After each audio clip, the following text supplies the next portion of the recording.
Teman-teman, kita rilis cerita baru ya, semoga kalian bisa terhibur. Episode 1. Istri kedua Tuan Arogan. Sapira Aluna, harus bekerja keras untuk menghidupi dirinya juga adik satu-satunya. Aluna mendapat tawaran kerja dari guru SMA-nya, Bu Farida. Bu Farida memberi tawaran kepada Luna untuk bekerja di sebuah yayasan. Di sana Luna akan bekerja sebagai babysitter. Luna sudah melakukan training selama beberapa bulan selama di yayasan. Ia tengah menunggu seseorang yang membutuhkan tenaganya. Luna sangat berharap untuk segera mendapat majikan. Luna harus memenuhi kebutuhan sekolah sang adik. Hingga suatu hari, ada 3 orang dewasa mendatangi yayasan. "Selamat siang, Pak, Bu. Ada yang bisa kami bantu?" tanya pengurus yayasan pada seorang pria bernama Haif Selian. Ia tak datang sendirian melainkan bersama 2 orang perempuan cantik dan salah satunya menggunakan kursi roda. "Iya, kami butuh 1 orang babysitter, dan kami ingin hari ini juga." "Ada?" tanya Haif dengan tegas.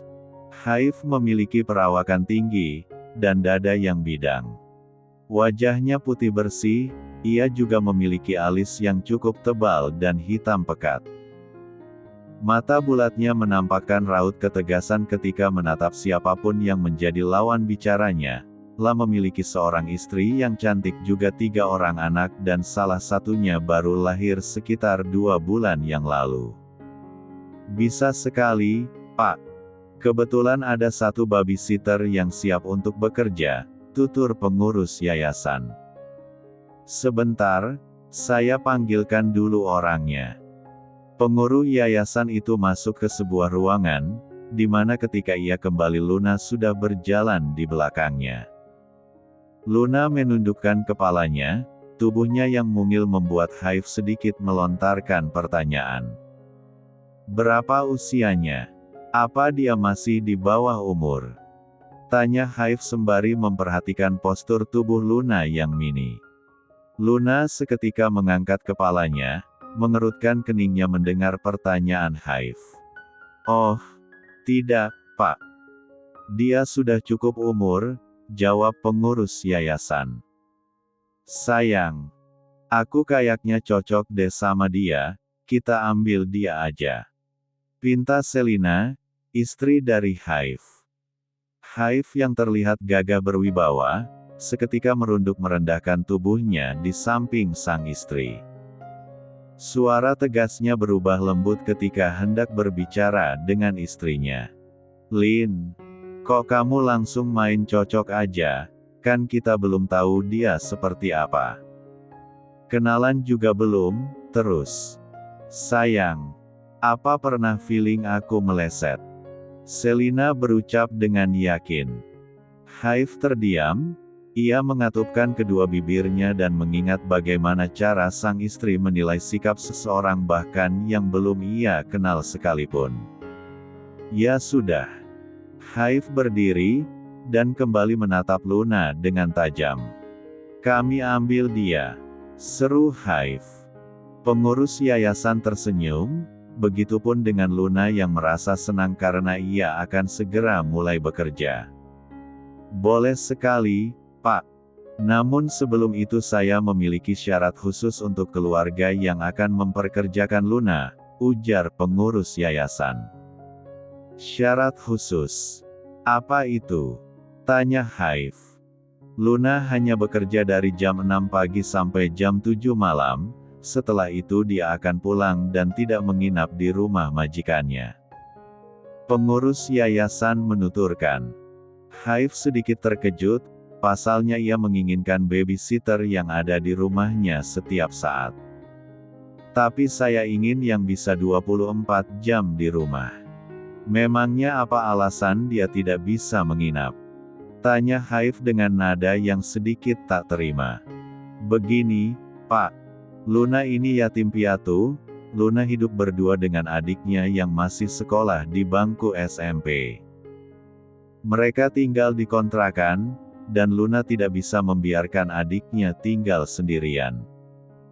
Luna harus menyiapkan keperluan adiknya di pagi hari, tutur pengurus yayasan. Oh, kalau begitu adiknya Luna ikut saja tinggal di rumah kami. Boleh kan, Mas? Tanya Selina. Haif menoleh, ia tak menduga sang istri akan mempunyai rencana secepat itu. Luna, mereka kan orang asing, babysitter aja kadang tidak bisa dipercaya, apalagi ditambah anggota keluarganya yang kita juga gak kenal. Teman Selina, Yuke, menuturkan. Benar, sayang. Kalau keduanya ikut ke rumah, kita rugi dong harus memberi makan keluarganya juga. Seru Haif. Luna yang mendengar seruan Haif, seketika merasa kesal. Sombong banget ini laki-laki, ucap Luna dalam hatinya. Emangnya kenapa? Kasihan kan kalau adik Luna ditinggal sendirian, kita juga punya anak laki-laki yang umurnya mungkin gak beda jauh sama adik Luna. Mereka bisa berteman, dan untuk makanan. Kita gak akan miskin hanya karena memberi makan 1 atau 2 orang, sayang. Tutur kata Selina begitu lembut, hal itu yang juga membuat Luna merasa senang terhadap Selina. Haif tak membantah, ia kembali berdiri dan memberikan keputusan. Ya sudah, saya ambil dia.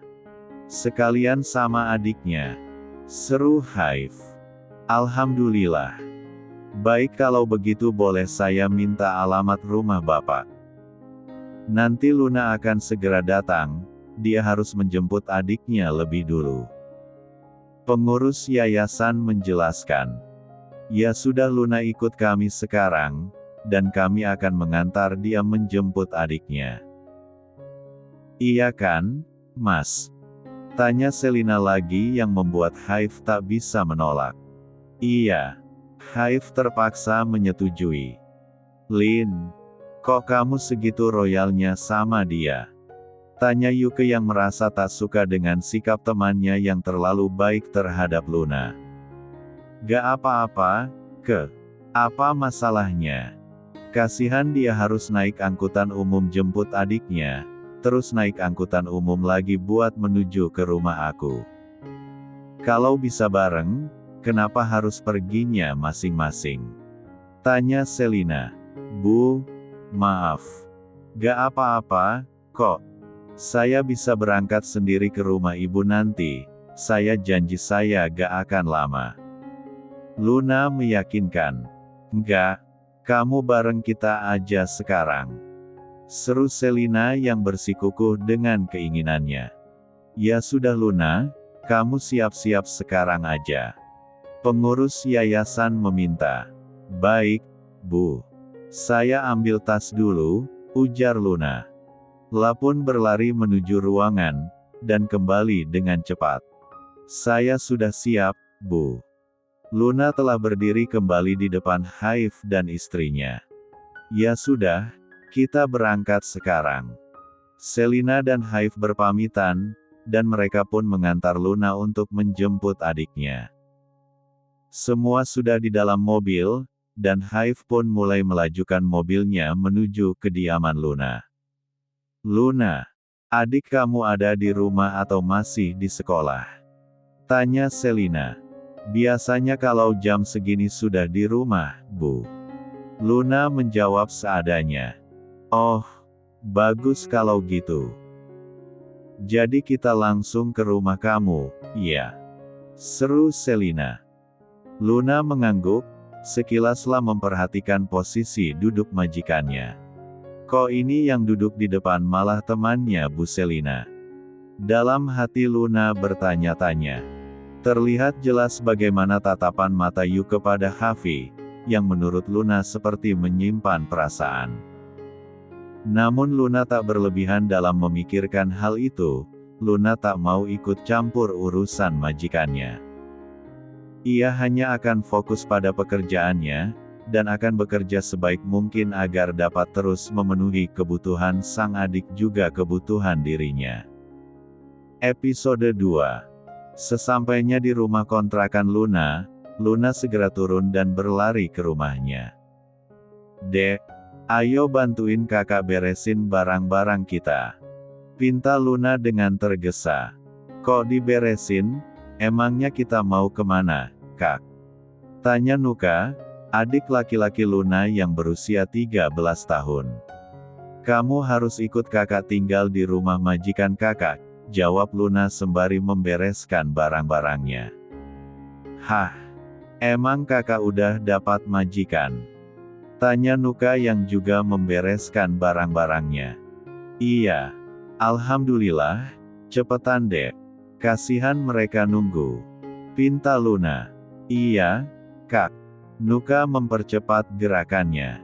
Di luar, di dalam mobil, Hafi tengah memainkan ponselnya, sementara itu Yuke tengah bercerita panjang lebar kepada Hafi. Selina yang sedari tadi memperhatikan rumah kontrakan Luna, merasa prihatin.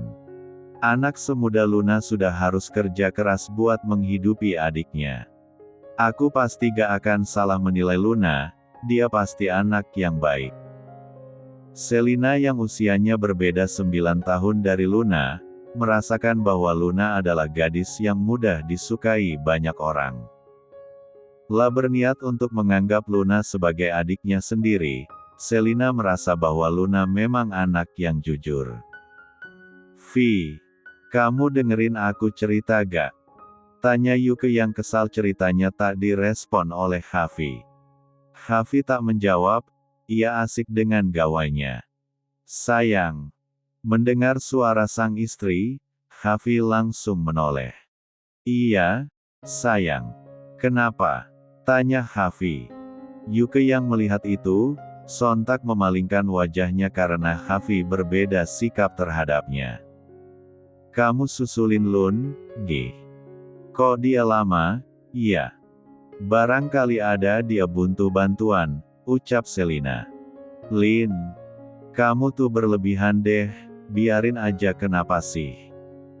Dia itu cuma babysitter, gak usah diperlakuin spesial," seru Yuke. Selina tak menjawab, ia beralih menatap suaminya seraya berharap sang suami paham dengan tatapannya. Hafi menghela nafasnya, ia tahu betul apa yang diinginkan oleh istrinya. "Ya udah aku susulin dia." Hafi turun dari mobil dan menyusul Luna. Hafi berjalan menuju rumah, saat di ambang pintu Hafi refleks menundukkan kepalanya ketika hendak masuk ke dalam rumah. "Udah belum? Lama banget," tanya Hafi yang kedatangannya tak disadari oleh Luna dan adiknya. "Heh, dia siapa Kak? Main masuk ke rumah orang tanpa permisi, gak sopan itu namanya." "Hardik Nuka." Luna melebarkan matanya, ia dengan cepat membekap mulut sang adik untuk tak melanjutkan hardikannya. "Ses. Nuka, dia itu bosnya kakak," bisik Luna. Nuka terkejut, ia langsung berubah ramah dan meminta maaf pada Hafi. "Maaf, Om. Nuka udah bicara gak sopan. Jangan panggil Om. Panggil Bapak," pinta Luna. "Oh, iya maaf, Pak." Nuka memperbaiki panggilannya terhadap Hafi. Ini udah beres kok, Pak." Luna berdiri dan segera keluar dari rumah bersama adiknya. Hafi yang hendak berjalan menuju mobil, tiba-tiba menghentikan langkahnya. "Kenapa berhenti, Pak?" tanya Luna. "Yang punya kontrakannya di mana?" tanya Hafi, masih dengan suara tegasnya. "Di belakang, gak jauh dari sini." "Ada apa memangnya, Pak?" tanya Luna lagi. "Kamu harus pamitan sama yang punya kontrakan, kan kamu udah gak akan ngontrak lagi." Hafi menuturkan. "Oh, iya. Tadinya saya mau pamitannya nanti karena kan takutnya Bapak buru-buru," ujar Luna. Pamitan sekarang aja, pinta Hafi. Luna mengangguk, lalu berlari ke belakang rumahnya untuk menemui pemilik kontrakan. Permisi, Bu. Luna mengetuk pintu. Iya, kenapa Luna? Tanya pemilik yang baru membuka pintu. Maaf mengganggu, Bu. Saya cuma mau pamitan, saya dapat kerjaan yang harus tinggal di rumahnya.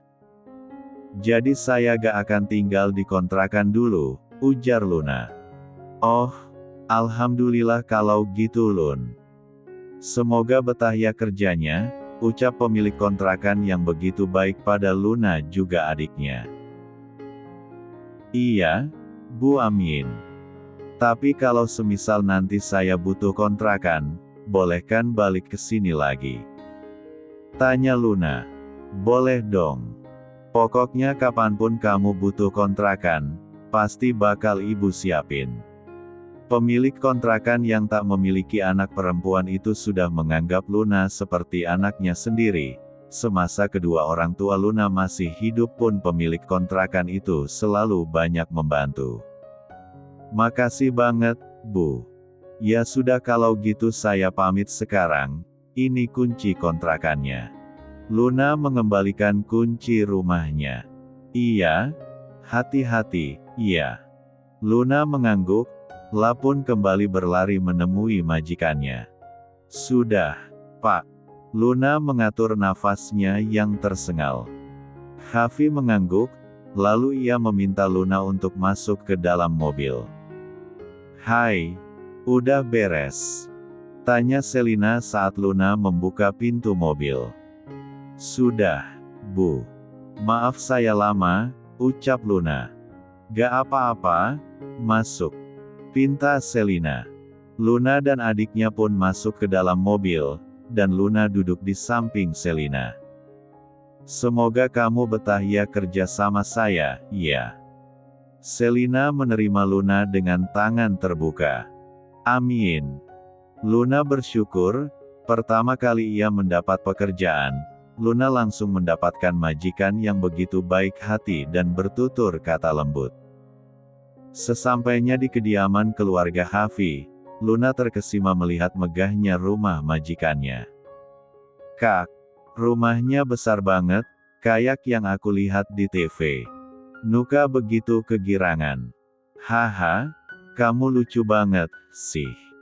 Udah gak sabar mau masuk, ya? Tanya Selina pada Nuka. Maaf, Bu. Nuka baru lihat rumah sebagus ini, ucap Nuka. Gak apa-apa, gak usah minta maaf. Yuk masuk, ajak Selina. Kampungan banget, sih. Gerutu Yuke yang langsung turun dari mobil dan berlalu masuk begitu saja ke dalam rumah. Sayang, sini aku bantu. Hafi membantu istrinya. Oh, sebentar saya ambilkan kursi rodanya. Luna bergegas turun dan membuka bagasi mobil. Luna mengeluarkan kursi dan ikut membantu majikannya. Terima kasih. Maaf yang ngerepotin terus, ucap Selina pada suaminya. Gak apa-apa, kenapa harus minta maaf? Aku bakalan terus ada buat kamu, ucap Hafi dengan tulus. Luna terdiam, satu sisi Hafi memiliki sisi terbaik ketika bersama istrinya. Ia terlihat begitu menyayangi sang istri, dan bertanggung jawab pada istrinya. Kita masuk sekarang. Seru Hafi. Mereka pun masuk ke dalam rumah, Luna dan sang adik masih takjub melihat isi rumah yang begitu mewah. Wah, Kak bagus banget. Luas, ucap Nuka. Udah jangan banyak bicara. Gak enak kalai kedengaran bos kakak. Pinta Luna. Bi Yuni. Panggil Hafi. Terlihat wanita parubaya berjalan cepat dari arah dapur. Bi Yuni adalah asisten rumah tangga yang sudah bekerja lama di rumah Hafi. Iya, Tuan. Ada yang bisa Bibi bantu? Tanya Bi Yuni. Ini Luna, babysitter yang baru. Tolong antarkan dia sama adiknya ke kamarnya, dan jelaskan peraturan di rumah ini. Pinta Hafi. Oh, baik tuan. Mari Neng, ajak Biyuni. Luna mengangguk, ia pun mengikuti langkah kaki Biyuni. Nah ini kamarnya, ucap Biyuni sembari membuka pintu kamar yang akan ditempati oleh Luna juga adiknya. Wah, luas, bersih. Kasurnya juga empuk, ucap Nuka yang langsung berhambur menuju tempat tidur. Bibi jelasin dulu peraturan di rumah ini, ya.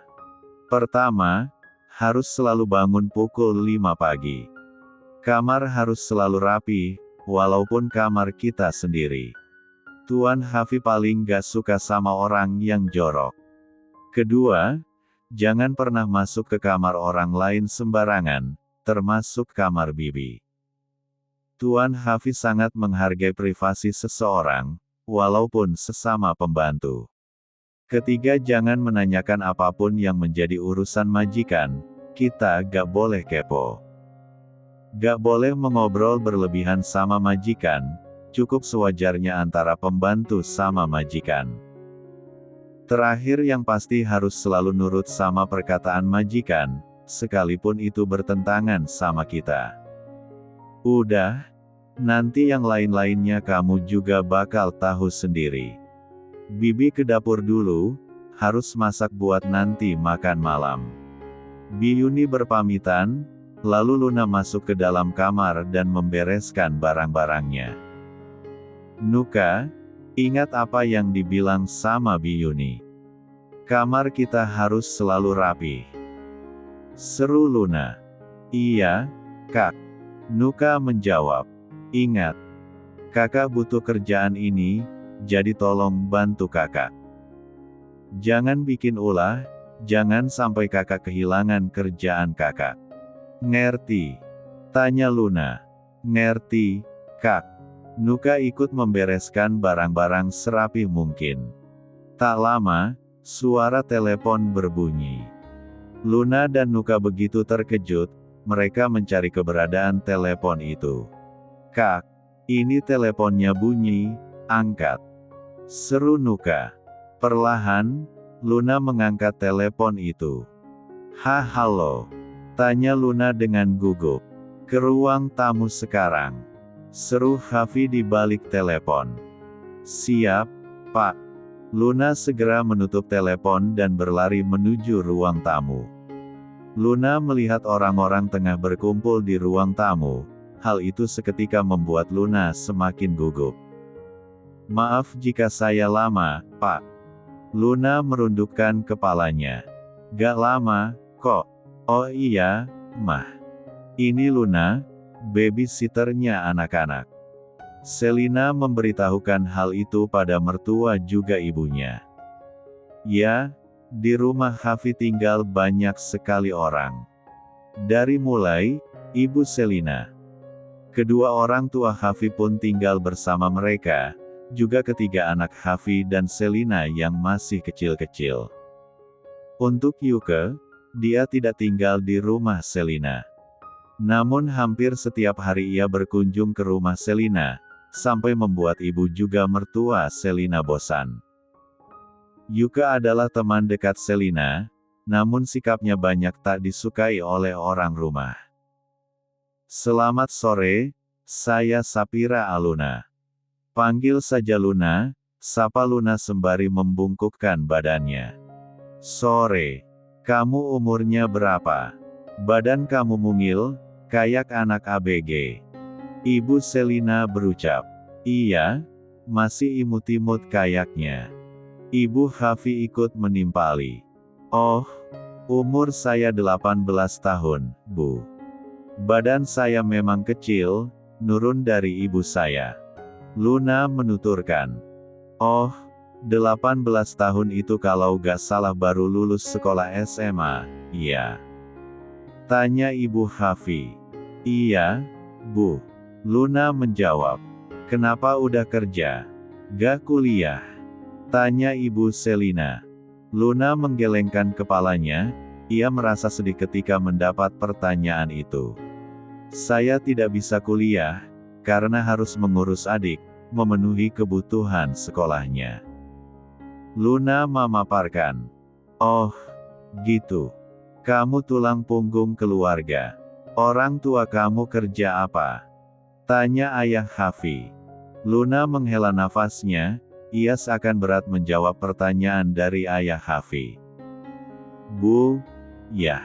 Luna yatim piatu, jawab Selina. Ia paham perasaan Luna saat itu, dan membantu menjawabnya. Ya ampun, maaf Luna. Kamu sabar, ya. Semoga betah kerja di sini. Seru ayah Harvey. Ini orang-orang kenapa pada suka sih sama babysitter ini? Yuka tampak tak suka dengan sikap ramah keluarga Harvey terhadap Luna. Episode 3. Luna merasa bersyukur, karena ia mendapat majikan yang begitu baik dan menerima kehadirannya. Nah ini anak-anak saya, Luna.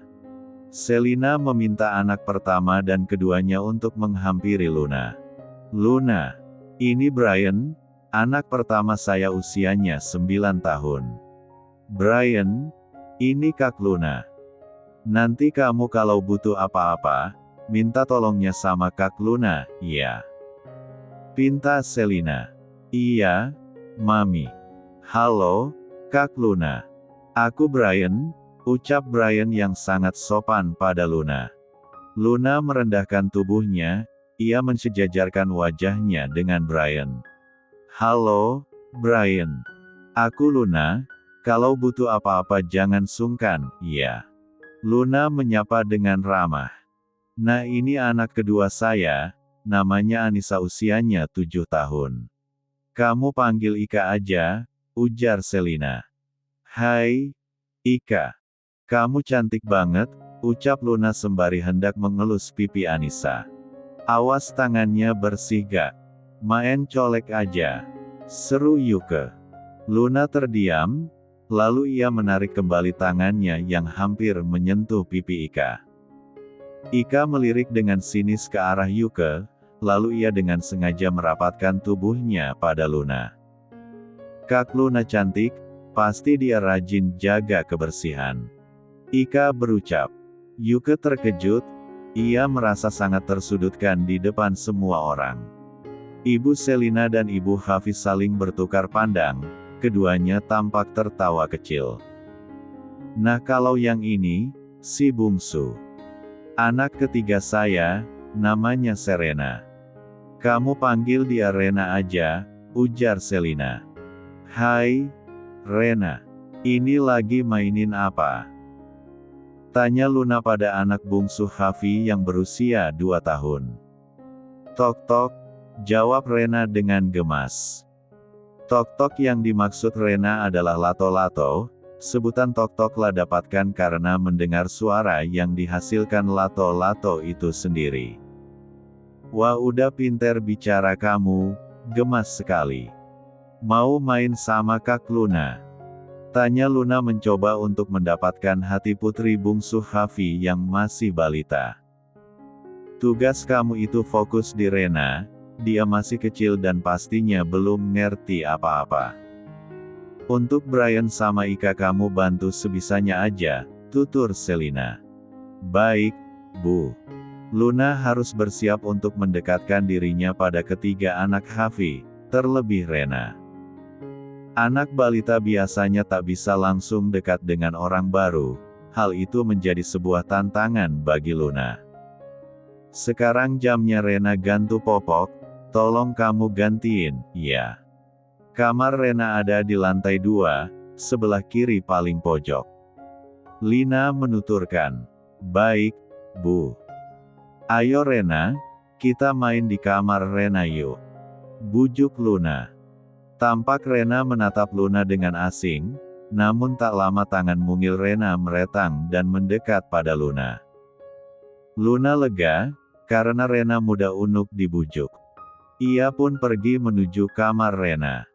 Saya permisi dulu, pamit Luna sembari memangku Rena. Iya, hati-hati, Ya Rena aktif banget anaknya. Lina mewanti-wanti. Baik, Bu.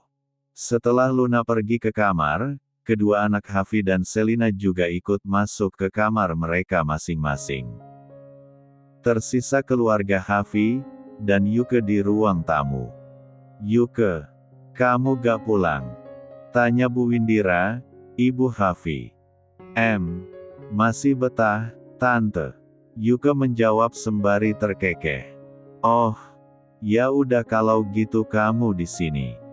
Lina harus istirahat dan Hafi juga harus temani istrinya. Kita juga mau istirahat ya. Jadi kita tinggal dulu ya, tutur Bu Windira.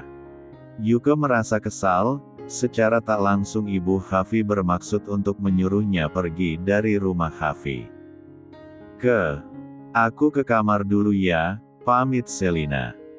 Yuke hanya mengangguk, ia tak mengucapkan sepatah kata pun. Setelah semuanya pergi, tersisa Yuke seorang di rumah tamu. Ngapain gua di sini kalau gak ada yang nemenin?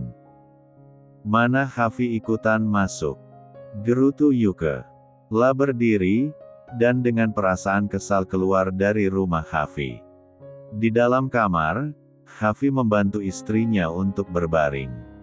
Sebenarnya Lina masih kuat untuk sekadar berdiri, dan berpindah ke atas tempat tidur. Namun sikap khawatir Hafi yang berlebihan, membuatnya seakan tak mampu berbuat apapun. Mas. Padahal aku bisa loh jalan pelan, gak usah pakai kursi roda terus kemana-mana.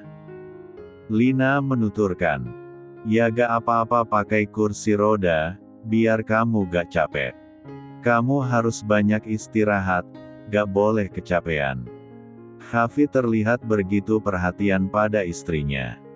Iya, tapi kan kalau sekadar jalan di rumah gak perlu pakai kursi roda juga.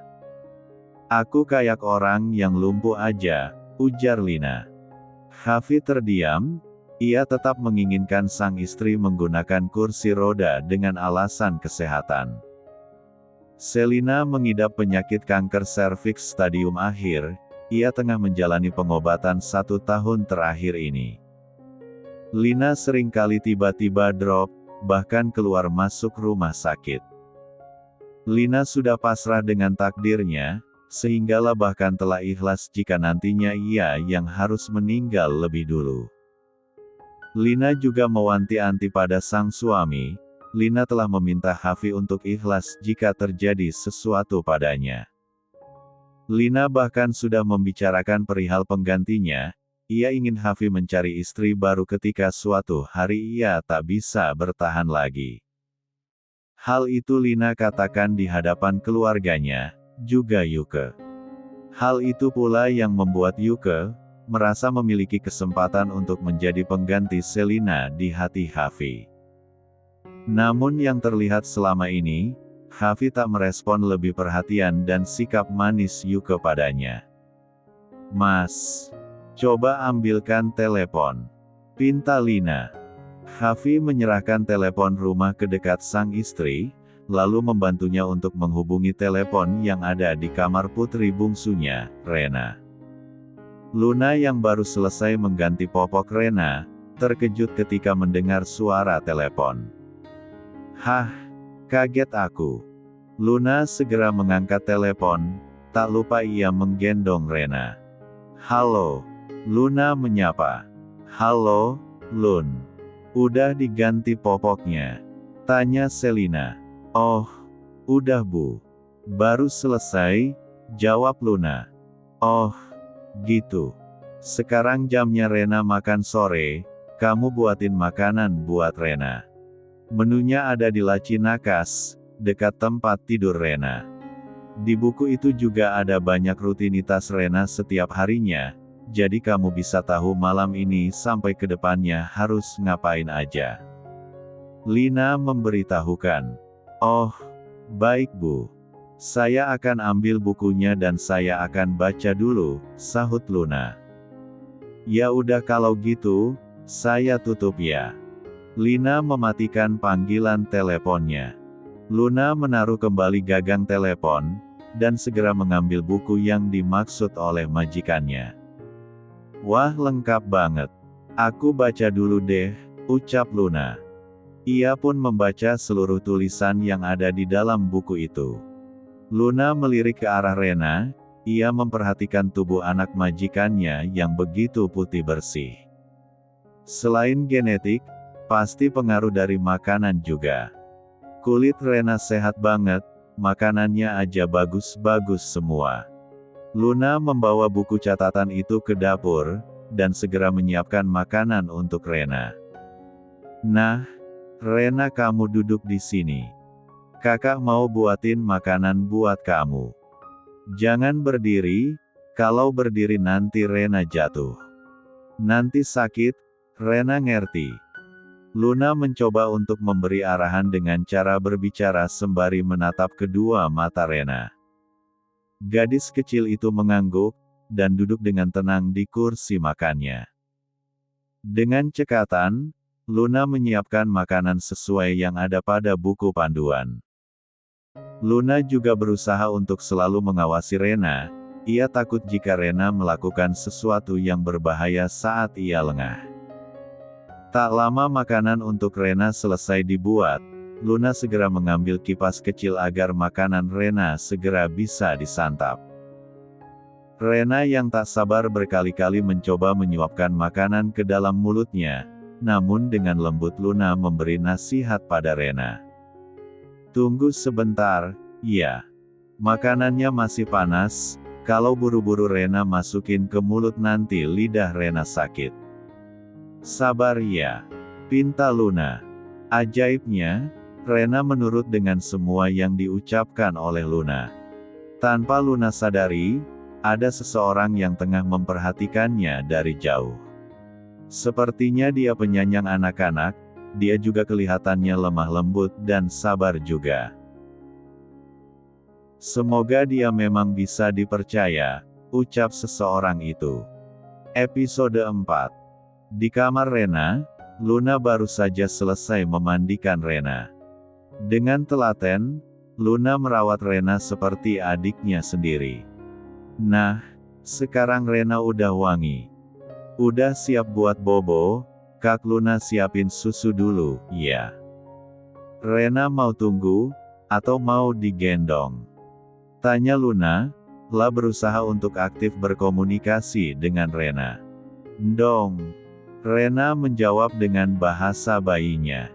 Oke, gendong aja ya. Abis minum susu, Rena tidur. Boleh main dulu, tapi abis main Rena bobo.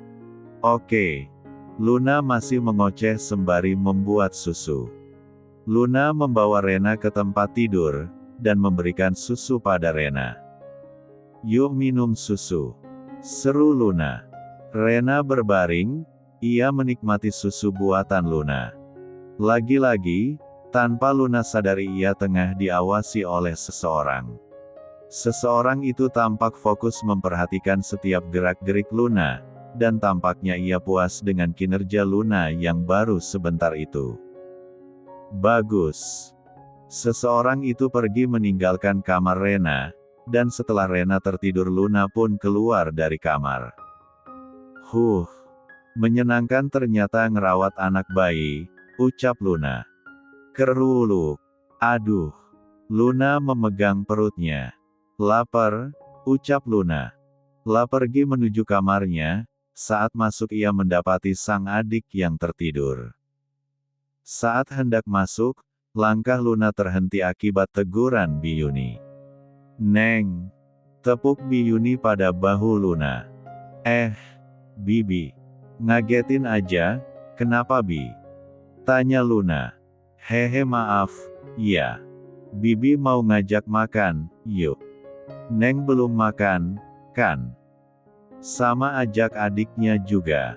Bi Yuni menuturkan. Luna melirik ke dalam kamar, adik aku udah tidur, tapi dia belum makan sih. Bi Yuni mengintip ke dalam kamar Luna, dan melihat adik Luna yang memang sudah tertidur.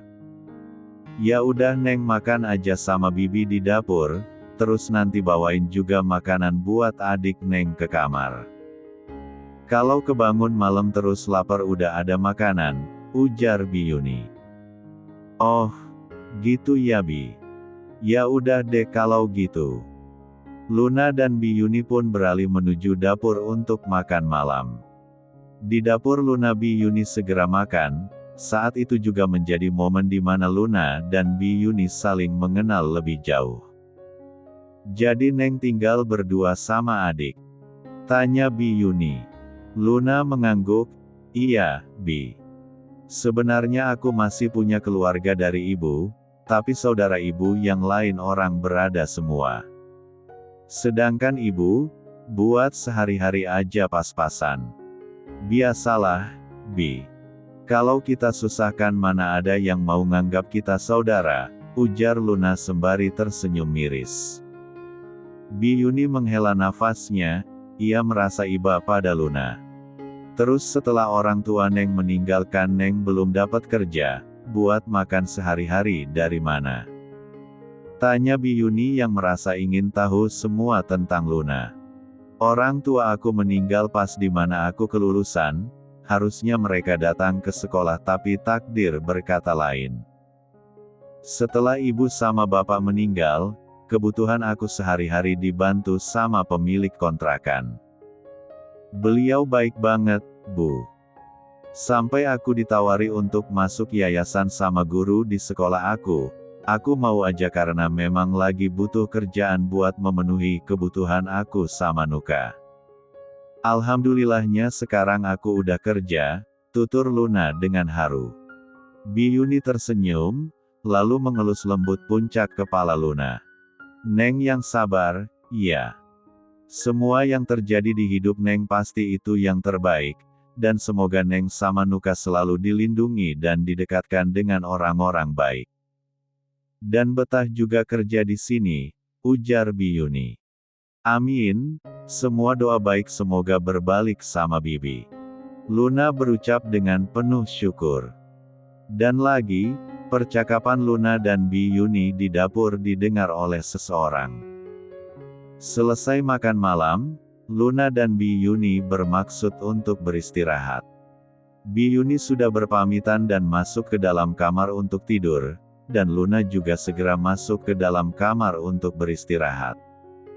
Di dalam kamar, Luna sudah merasa lelah. Matanya sudah terasa berat, dan Luna segera membaringkan tubuhnya di atas tempat tidur. Baru saja Luna memejamkan mata, Luna kembali terbangun karena suara ketukan di pintu kamarnya. Siapa ya ketuk pintu malam-malam? Gumam Luna sembari mengumpulkan kesadarannya. Dengan langkah gontai, Luna berjalan menuju pintu. Ketika Luna membuka pintu, ia terkejut karena Ika sudah berdiri di depannya. Ika, kenapa berdiri di sini? Kamu belum tidur? Tanya Luna. Ika menggelengkan kepalanya, Ika gak bisa tidur. Luna menghela nafas, ya udah kakak temenin mau. Tanya Luna. Boleh. Tapi Ika maunya tidur di kamar Kak Luna aja, cetus Ika. Hah? Kok di kamar Kak Luna? Kamarnya kecil enakan di kamar Ika. Yuk Kak Luna temenin, ujar Luna. Ya udah deh. Ika mengerti lalu mereka berjalan menuju kamar. Sesampainya di kamar, Ika lekas berbaring di tempat tidur. Luna memperhatikan raut wajah Ika, dan bermaksud menanyakan keadaan Ika yang tampak lesu. Kalau boleh tahu, Ika kenapa? Kok kayak lagi sedih? Tanya Luna dengan hati-hati. Ika memalingkan wajahnya ke sembarang arah, lah menyembunyikan rasa gelisahnya. Ika sedih lihat mami yang belum sembuh juga, ujar Ika. Luna terdiam, ia lalu berusaha untuk menenangkan Ika. Kalau kakak boleh tahu lagi, emang mami Selina sakit apa? Tanya Luna. Kata Tante Yuke, mami sakit parah. Dan gak bisa sembuh, ujar Ika sembari menahan tangisnya. Sakit parah. Luna bergumam, Ia lalu memeluk Ika untuk menenangkannya. Ika dengerin kakak, iya. Mami pasti sembuh, ucap Luna. Tapi kata Tante Yuke, Mami akan meninggal. Terus nanti Tante Yuke yang akan gantiin Mami, ucap Ika sembari menangis. Luna memeluk Ika, dan mengusap punggungnya. SSSTT, jangan nangis. Pokoknya doakan saja semoga Mami segera sembuh, dan jangan dengerin apa kata Tante Yuke. Udah malam, Ika tidur ya. Pinta Luna. Temenin. Kak Luna tidur juga di samping Ika. Bujuk Ika. Luna sedikit merasa ragu, namun ia tak enak jika menolak. Ya sudah, Kak Luna temenin Ika tidur. Luna berbaring bersama Ika, dan malam itu mereka tidur bersama. Malam itu, untuk pertama kalinya ia tahu sesuatu tentang majikannya. Namun Luna sempat merasa heran, mengapa Yuke berbicara hal yang membuat Ika bersedih. Luna menilai, Yuke sangat ingin jika majikannya itu tak pernah sembuh dari sakitnya. Namun Luna harus menjaga diri, agar tidak terlalu ikut campur pada urusan pribadi majikannya. Niat Luna di rumah itu hanyalah bekerja, jangan sampai ia kehilangan pekerjaannya hanya gara-gara terlalu ikut campur terhadap masalah yang bukan urusannya. Selamat tidur Ika, mimpi yang indah. Aku doakan, semoga Mami kamu segera sembuh dan sehat seperti sedia kala.